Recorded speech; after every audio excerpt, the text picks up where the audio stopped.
You think the most dangerous thing in an ecosystem is the predator at the top. You're wrong.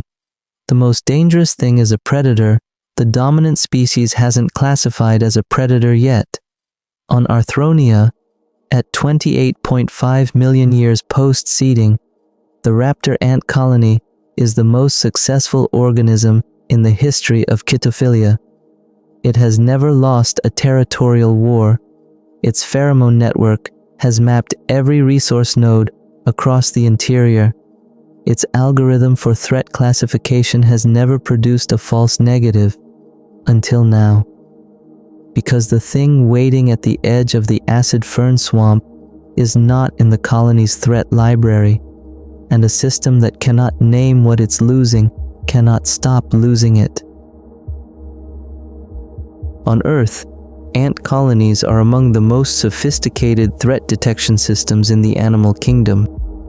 The mechanism is Stigmergy, a form of collective intelligence in which individual agents respond to environmental signals rather than central command.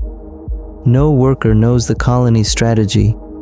No queen tracks the territorial map. And yet the colony responds to threats, adjusts territorial boundaries, and redirects foraging pressure with a precision that rivals systems with centralized control. The failure mode of Stigmergy is specific and documented. The system can only respond to signals it receives. A trail pheromone that is never reinforced fades within minutes. A forager that does not return simply stops contributing signal. The colony does not investigate the absence, it reroutes around it. The gap is reclassified as impassable terrain. On Earth, this works. Threats leave traces. Alarm pheromone, disturbed trail, a returning worker carrying the chemical signature of attack. The Stigmergic system is designed for a world where something always comes back. Now consider this. At 28.5 million years post-seeding in Chitophilia, the raptor ant colony is simultaneously stretching across 3 new fronts: the mangrove coast from episode 36, the interior oak forest, and now the expanding acid fern swamp edge, where something has been waiting, building, and growing in silence for millions of years. The colony is sending scouts into the swamp edge. The scouts are not returning. No alarm pheromone, no body, no signal. Just silence, which the colony's algorithm is interpreting as geography. What happens when the most advanced threat detection system in Chitophilia encounters the one condition it was never designed to detect? A predator that produces no signal at all? Mutualism, a symbiotic relationship in which both parties derive net benefit, is not chosen. It is arrived at through selection pressure operating independently on both organisms. The foundational principle, mycorrhizal research on Earth demonstrates that a single fungal plant partnership can shift between mutualistic, commensal, and parasitic relationships depending on environmental conditions, without either party altering its behavior. The relationship type is a property of the context, not the organism. Apply this mechanism to Chitophilia, and something unexpected becomes mechanistically required. At 27.5 million years post-seeding, this is established world-building, explicitly extrapolated from the mechanism above. The descendant of rust aphid arrives at a new configuration, the root mutualist, body length 18 to 25 centimeters, weight 0.3 to 0.6 kilograms. The smallest aphid lineage in Chitophilia, and the palest, where its ancestor rust aphid wore a rust orange iron oxide shell. The root mutualist is cream white, almost translucent. The iron armor is gone, not because the animal stopped living in an iron toxic environment, because it found a more efficient solution. Rust aphid sequestered iron outward into the cuticle, effective but metabolically expensive. and the resulting armor weighed the animal down in a niche where it now faces almost no predation. The root mutualist instead packages excess iron into dense crystalline pellets inside a specialized organ and excretes them as waste.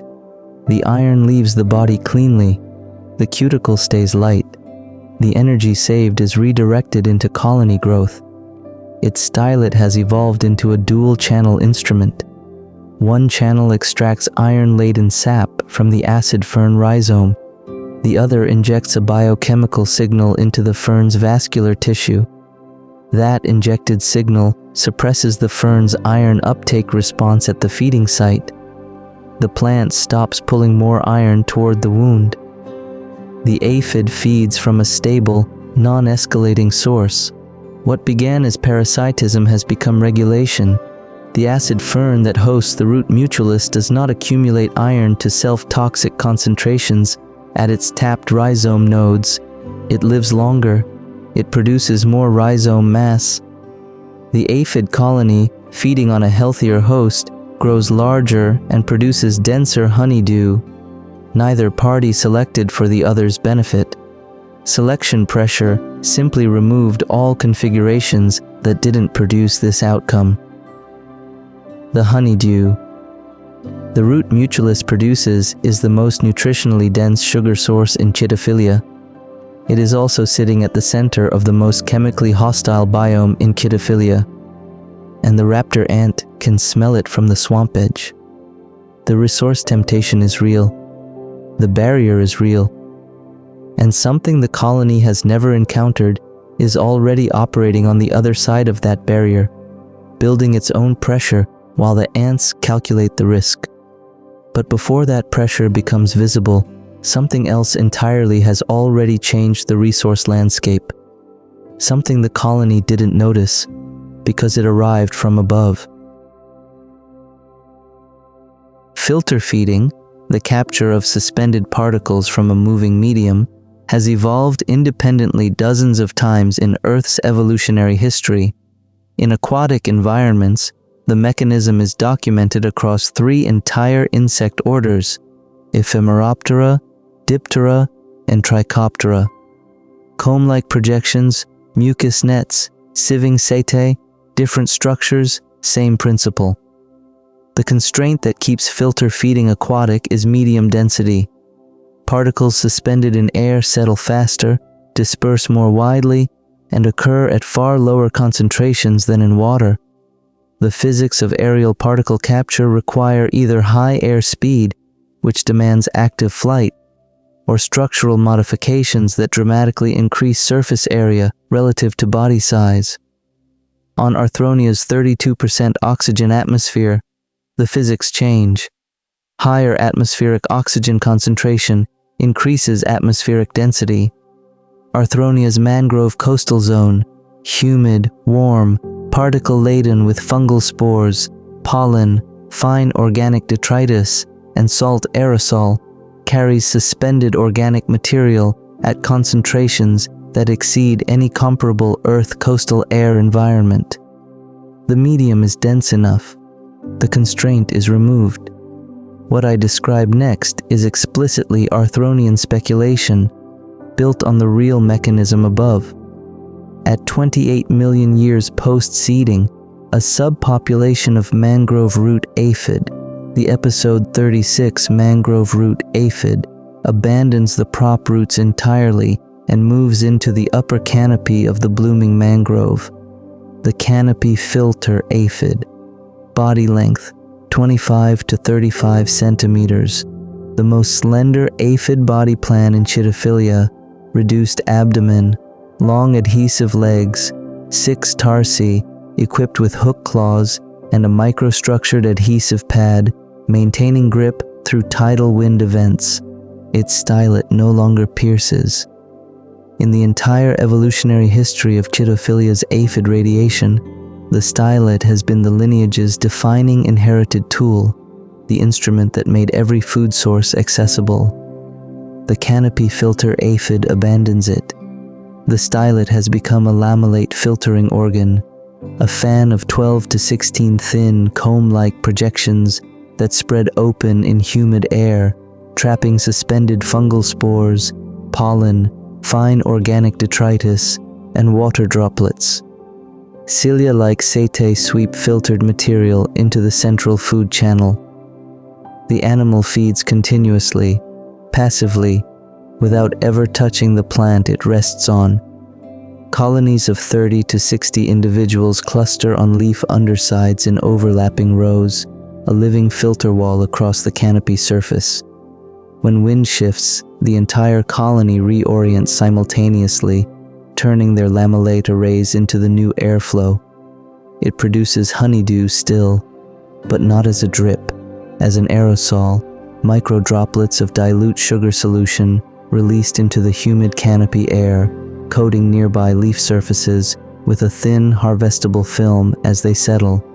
The colony feeds on the air feeds the forest floor below it. The raptor ant scouts discover sugar-coated leaves at the accessible lower branches of the mangrove edge. They do not find the colony. They do not need to. The resource is already there, passive, reliable, requiring no tidal timing, no tending, no protection. Two resources, one locked behind chemistry, one arriving for free from a direction the colony has never monitored. And at the swamp edge, in the dead zone, the colony is already beginning to reclassify as impassable terrain. Something has been waiting for exactly this moment. Power amplification in arthropod predatory strikes is one of the most documented mechanisms in comparative biomechanics. The mantis shrimp system is the reference. Extensor muscles in the maris segment slowly contract, loading a saddle-shaped elastic exoskeletal structure, the maral V, storing potential energy. Flexor muscles engage sclerites embedded in the apodemes, acting as a latch. When the latch releases, the stored energy discharges through a 4-bar linkage mechanism, rotating the raptorial appendage at speeds that exceed direct muscle contraction by an order of magnitude. The system is not fast because the muscles are fast. It is fast because the muscles are slow and powerful, loading a spring instead of pulling a lever. This mechanism has evolved independently multiple times across arthropod lineages under one condition: sustained predatory pressure in environments where prey detection and escape speed exceed what direct muscle action can overcome. On Arthronia, at 28.5 million years post-seeding, this is Arthronian speculation, grounded in the mechanism above, the Acid Fern swamp has been running this selection pressure for millions of years. Cryptomantis paludioculus, the swamp prophet, body length 60 to 80 centimeters, weight 3.5 to 5.5 kilograms. The first non-aphid body plan the viewer encounters in Chitophilia, and everything about it is wrong compared to what came before. Angular where aphids are rounded, raptorial where aphids are rounded, ambush predatory where aphids are colonial and passive. Its compound eyes cover 280 degrees of visual arc, far exceeding any arthropod in Chitophilia. Millions of years in the dark interior of acid fern swamps, selected for extreme visual sensitivity. Cryptomantis detects movement in near total darkness and sees into UV wavelengths, making rust aphid's rust orange exoskeleton a luminous beacon. The aphid's armor, evolved against chemical threat, is invisible to its predator precisely because the predator sees in a spectrum the aphid's defense was never designed to address. Its forelegs carry the same latch and spring architecture documented in mantis shrimp, a maral equivalent elastic structure loaded by slow isometric muscle contraction, released through a sclerite latch, delivering strike energy faster than any prey alarm pheromone cascade can propagate through a colonial arthropod body. Strike range at this body size, substantial. Strike duration, shorter than the chemical signal it would take the prey to alert its colony. Its exoskeleton surface carries compounds absorbed directly from the acid fern environment, a passive chemical mimicry that makes it indistinguishable from the background chemistry the aphid alarm system monitors. An aphid colony cannot chemically detect Cryptomantis until it is already inside strike range. It does not breathe during the wait. A modified spherical system with an internal moisture trap allows full submersion in shallow swamp water for up to 2 hours. It waits below the surface. It strikes upward when prey approaches the water's edge. It has been doing this for millions of years, in silence, below the detection threshold of the aphid radiation that has dominated Chitophilia's visible ecological story. The acid fern expansion changed one thing. It grew Cryptomantis territory outward, toward the swamp edge, the same edge the raptor ant colony is now probing. The raptor ant's stigmergic system has no failure mode for this. When a scout is taken by Cryptomantis, no alarm pheromone reaches the colony. The strike is faster than the signal. The body is dragged underwater. The trail simply stops being reinforced. From the colony's perspective, the trail ended. The terrain beyond it is impassable. The colony reclassifies the swamp edge as geography. It sends more scouts to confirm. Cryptomantis is not territorial in the way the raptor ant understands territory. It does not defend a boundary with signal. It expands by presence, by the absence of anything surviving past its position. The colony is not being pushed back. It is classifying a predator as a wall. The raptor ant colony is the product of 40 million years of selection pressure in a closed system. Every threat it has encountered produced a signal. Every competitor left a pheromone boundary. Every hostile terrain feature, acid zone, floodwater, salt flat, stopped the scouts physically and left the colony with a chemical record of the edge. The colony's intelligence is not in any individual worker. It is in the aggregate of returning signals. Remove the returns. The system has no mechanism for investigating absence. It has no way to ask what happened to the last scout, only to note that the trail it reinforced is no longer being reinforced, and to treat that zone as closed. A system built entirely on returned signals cannot detect a predator that removes the signal before it returns. It cannot distinguish between a rock face and an organism that learned, over millions of years, to produce the same response as a rock face. The colony contracts. The gap it abandons is already being read, not by another colony, not by a competitor, but by something that doesn't use pheromones at all. Something that reads the swamp the way the swamp reads itself, in chemical gradients, in UV patterns, in the faint substrate vibrations traveling through the rhizome network below the mud. The system is perfect. The system is failing. Both statements are true simultaneously. What is the difference between a system that is retreating from a threat and a system that is retreating from its own inability to perceive one? The raptor ant colony has never been defeated. It has never been deceived. Those are not the same thing.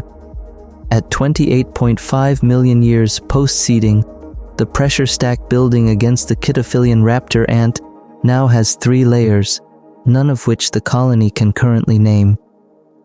A resource locked behind chemistry it cannot cross. Symbioferum's honeydew, sitting inside the acid fern zone, unreachable. A resource arriving for free from a direction it has never monitored. Aerophytum's leaf sugar, coating the mangrove canopy edge, unprotected and unowned, and a predator it has categorized as terrain. Selection pressure does not require a system to understand what is happening to it. It only requires the system to respond, or fail to. The colony will respond. It always does. The gradient tells it to press forward, and it presses forward. but it cannot press forward into silence. The Acid Fern swamp at dusk. The rhizome network vibrates, faint, rhythmic, below the threshold of any aphid sipunculus. Cryptomantis territories communicating through the root system. 3 signals converging toward the swamp edge. At the edge, the last reinforced raptor ant trail ends abruptly. 6 body lengths beyond it, below the waterline, something waits. The swamp does not move.